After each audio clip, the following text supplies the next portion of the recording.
keindahan dan kejayaan peradaban Islam yang mempesona. Mereka yang tidak mengambil hikmah dari sejarah, mereka akan jatuh berulang kali. Demikian kata sejarawan. Sejarah peradaban Islam adalah sejarah gemilang. Dimulai dari Madinah, peradaban Islam menempati posisi puncak dalam peradaban manusia. Kemudian peradaban Islam terang benderang di Baghdad, Andalusia dan terakhir di Turki. Entah di zaman nanti, pindah kemana lagi. Peradaban Persia dan Romawi saat itu tenggelam, ketika peradaban yang dibangun Rasulullah SAW muncul. Peradaban Islam menyatukan antara jasmani dan rohani manusia. Bila peradaban Romawi atau Persia lebih menonjolkan sisi jasmani manusia, maka Islam menyeimbangkannya. Syariat Islam juga beda dengan ajaran Nasrani saat itu yang cenderung melihat manusia dari sisi rohani semata. Islam yang dibawa Rasulullah saat itu mampu membentuk pribadi-pribadi manusia hebat yang menggetarkan pemimpin-pemimpin dunia. Islam menjadi agama yang perkembangannya paling cepat di dunia. Di tanah Arab Rasulullah SAW membawa peradaban Arab dari kaum yang suka berkelahi antar suku, membunuh bayi perempuan dan budaya telanjang menjadi kaum yang suka silaturahim, menghormati wanita dan berpakaian yang sopan. Di Indonesia, para ulama mengubah kehidupan dari budaya patung menjadi budaya ilmu. Budaya yang mengagungkan pohon, patung dan mengagungkan kaum bangsawan, kasta, menjadi budaya tauhid, budaya berfikir dan mengagungkan buku ilmu daripada sekedar bangunan batu-batu. Belanda yang mencoba menghabisi kaum muslim, peradaban Islam, dan menyebarkan misi Kristen gagal total dengan perjuangan tokoh-tokoh Islam. Belanda hanya berhasil mengkristenkan di daerah-daerah Sumatera Utara, Sulawesi Utara dan Maluku Utara dan sebagian kecil Jawa. Islam tetap 90% di tanah air. Di Andalusia, peradaban Islam mencapai puncak peradaban di abad 8–15 Masehi. Ketika Barat masih gelap gulita dan tidak mengetahui ilmu kehidupan, di Andalusia dan Baghdad rumah-rumah terang benderang. Buku-buku tersebar dan perpustakaan berdiri di mana-mana. Di kota Cordova saja, lebih dari 60 perpustakaan tersebar saat itu. Mungkinkah peradaban Islam gemilang itu bisa berjaya kembali? Sangat mungkin. Ulama besar membantah bahwa kehebatan Islam di generasi pertama tidak akan terulang. Karena ada anggapan generasi pertama ada faktor Rasulullah. Sayyid menyatakan bahwa kalau Rasulullah menjadi faktor, maka Islam ini tidak universal, Islam tidak untuk sepanjang zaman. Kuncinya, kata Sayyid, adalah kaum muslim memegang Al-Quran dan Sunnah dalam kehidupan secara benar. Memegang Al-Quran Islam untuk dijadikan jalan kehidupan. Selasar Masjid Agung Syekh Zayed di Abu Dhabi. Peradaban Barat saat ini yang landasannya filsafat, akal manusia semata, adalah peradaban yang rapuh dan menyebabkan kerusakan manusia. Maka lihatlah pornografi merajalela, budaya materialis, dan perlombaan senjata menjadi ideologi Barat atau bangsa-bangsa yang membebek kaum Barat. Salah satu yang menarik dari peradaban Islam adalah berkembangnya budaya ilmu dan inovasi-inovasi untuk kemakmuran manusia. Dalam buku 1001 Penemuan dan Fakta Mempesona Peradaban Muslim antara lain diungkapkan, dari abad 7 hingga abad 17 Masehi, ketika Barat mengalami masa The Dark Ages, zaman kegelapan, kaum muslim mengalami masa kegemilangan. Kaum muslim membuat inovasi-inovasi yang mempesona yang masih menyentuh kehidupan hingga kini. Mereka yang hidup di dunia muslim zaman itu memperhatikan penemuan orang-orang Mesir, China, India, Yunani dan Romawi, dan mereka menambahkan gagasan serta mengembangkan penemuan-penemuan baru.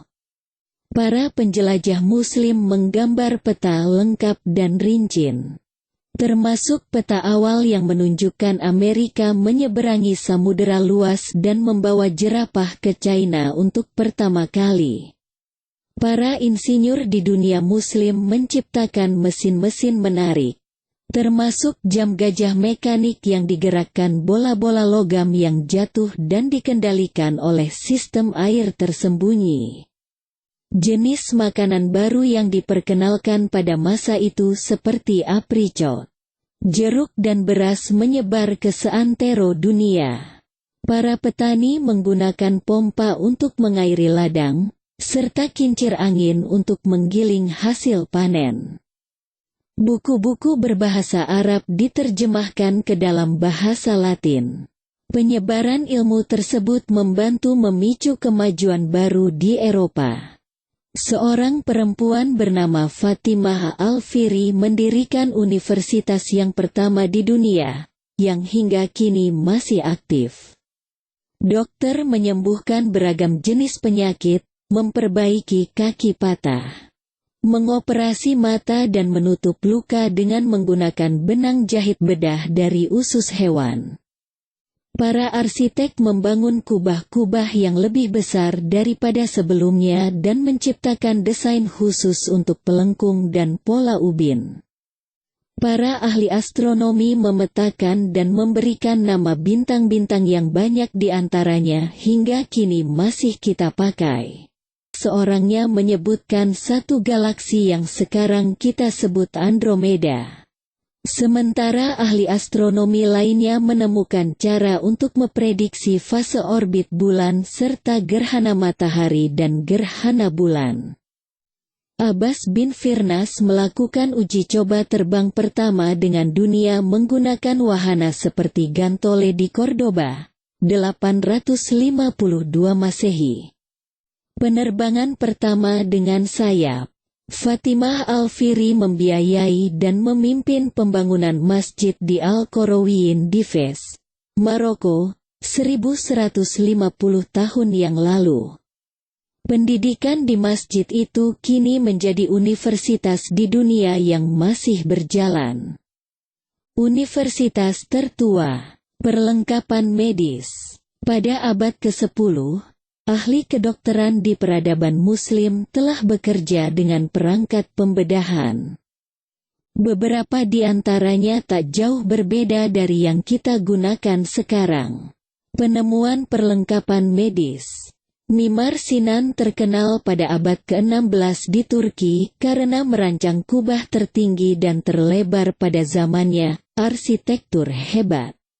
Lama sebelum Christophorus Columbus mengembangkan layar kapalnya, ilmuwan Muslim Al-Idrisi menyusun peta lengkap yang menggambarkan Eropa, Asia dan Afrika Utara.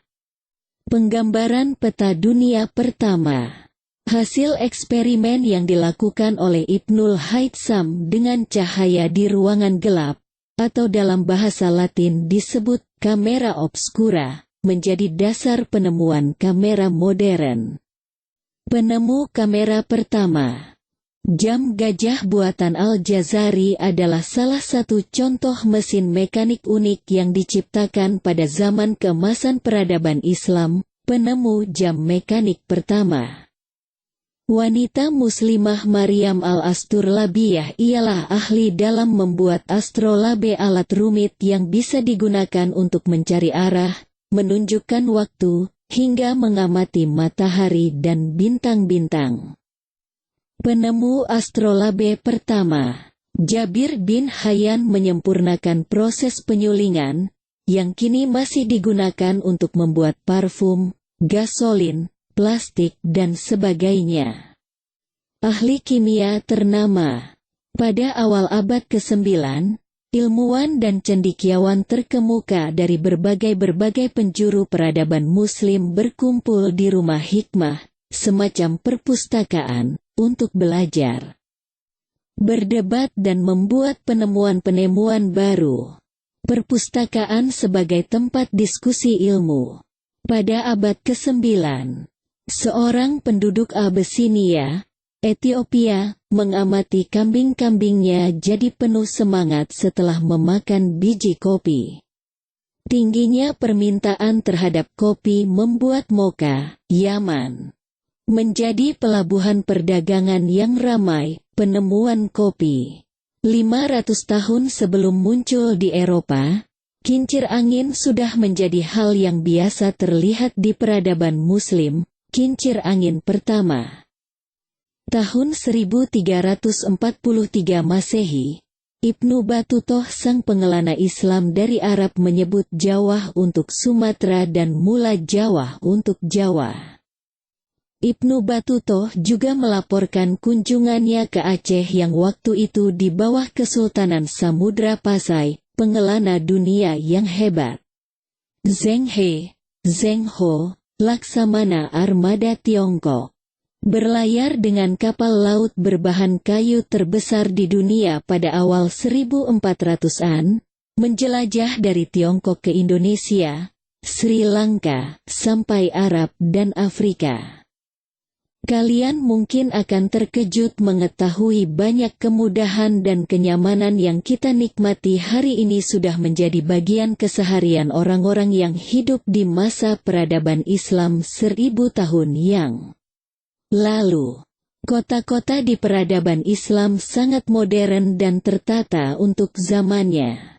Tempat-tempat terpenting seperti pasar, rumah, pemandian, dan taman tertata rapi mengelilingi masjid.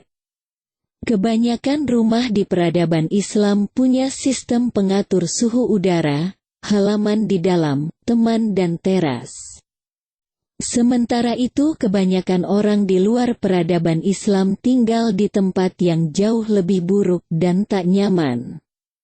Tembok sekeliling rumah dibangun lebih tinggi daripada penunggang unta untuk menjaga privasi orang-orang yang ada di dalam rumah.